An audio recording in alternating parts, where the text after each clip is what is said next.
Au cœur de cette offre touristique diverse que nous avons, du safari au balnéaire, il y a le patrimoine historique et culturel qui fait la singularité de la destination Bénin. Sur 7 projets phares, 5 sont autour du patrimoine historique et culturel. Esclavage, vaudou, histoire de Ouida, c'est Roi d'Abomey, Amazone, voilà, c'est notre richesse ça. Et voilà pourquoi le gouvernement a décidé d'investir de manière très importante. On sera le seul pays d'Afrique à posséder 5 équipements muséaux culturels de cette envergure-là. Il faut qu'on prenne tous la mesure de cette chose-là. C'est parce qu'on y croit et qu'on sait que là, nous tenons vraiment notre force et notre singularité.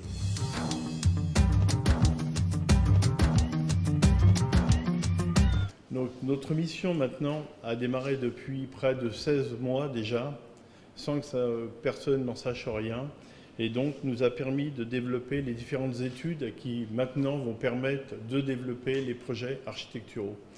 Nous avons donc commencé par les études de faisabilité, pour vérifier effectivement la faisabilité des projets dans le cadre du PAG initié par le président.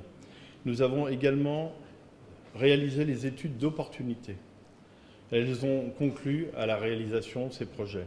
Nous avons ensuite établi les études économiques de viabilité, ce qui nous a conduit ensuite à faire les études de programmation donc, de ces musées. Actuellement, nous sommes dans une phase où nous travaillons activement avec les différents comités scientifiques pour définir les contenus de ces musées. Donc, ce qui nous permettra à très court terme d'intégrer finalement la partie muséographique interne à chaque musée. Donc, les différents musées qu'on va réaliser, vous les voyez sur la carte.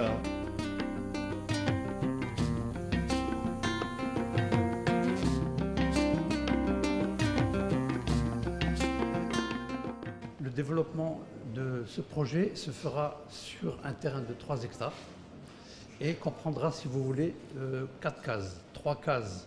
Donc 2 seront pour une exposition permanente, une qui sera pour une exposition temporaire et un atelier où seront regroupés, si vous voulez, les artisans, avec l'administration, la cour royale et les annexes. C'est un peu, en gros, si vous voulez, le programme de ce projet.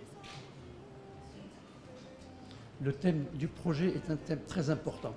C'est un thème qui va parler de la différente dynastie des rois et de la reine qui se sont succédés du Dahomey, l'épopée des Amazones, qui est un fait très important, et l'art et la culture du vaudou non masqué.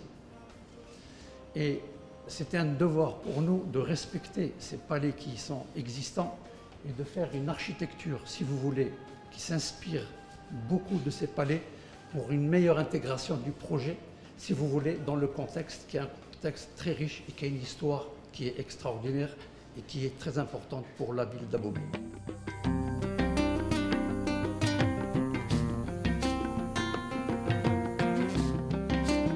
Le site qui a été choisi pour le projet à l'ADA se trouve à Gazon.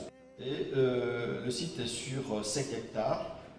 Le musée dans son ensemble sera sur 3000 m², compris les bâtiments et le jardin. Et les jardins, parce qu'il y a 2 jardins. Et là, c'est le musée même, les salles seront sur 1800 m².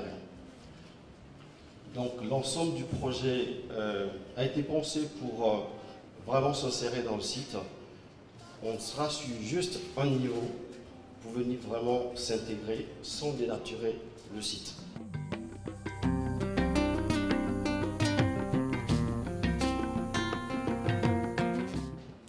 Donc notre mission est essentiellement sur la zone de Ouida, l'aménagement du cœur du centre-ville avec les 3 forts, le fort portugais, le fort français et le fort anglais. Bien entendu, tous les axes qui relient ces 3 forts et qui descendent vers la place aux enchères, la route de l'Esclave, avec tous les sites mémoriels. Et nous allons arriver vers la porte du non-retour et nous allons créer sur une lagune le bateau du départ. ces belles images, comme Francis l'a dit. Donc le bateau du départ, qui est sur une lagune de 2 hectares, ça va être très très impressionnant, face à l'océan Atlantique, et certainement ce bateau, il ne bougera plus et ne partira plus.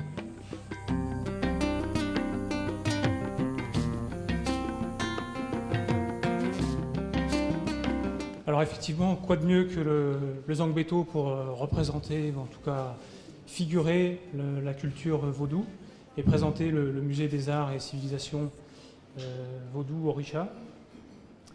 Nous sommes donc inspirés de la robe, c'est un peu comme ça qu'on l'a appelé, du Zangbeto, qui danse et qui tourne et qui prend une forme très dynamique. Et sous cette robe, à l'intérieur de cette robe sur laquelle on va pénétrer, on va développer le musée avec ses 4 niveaux, le rez-de-chaussée étant très libre, très transparent, un peu comme laissant flotter le Zangbeto au-dessus du sol, et puis trouver à son sommet un point de vue panoramique pour observer l'ensemble du site.